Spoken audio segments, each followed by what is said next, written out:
This video will demonstrate how to seal the numbered pouches on election night. Start with your blue number 2 pouch, which comes with a blue seal, and your orange number 7 pouch, which has a red seal. Be aware that you cannot open the seals once they've been inserted into the pouch. Make sure before you're sealing that you check the list and make sure that all items are in each pouch before sealing. The orange pouch has a clear back so that you can ensure all necessary items are in it.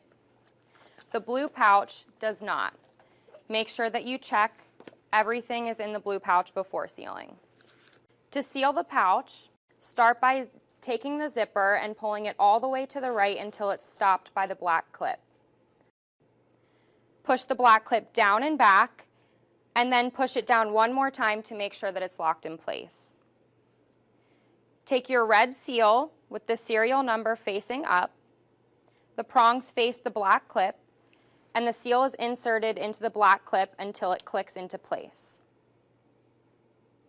Once it's sealed, the seal has to be broken in order to open the pouch again.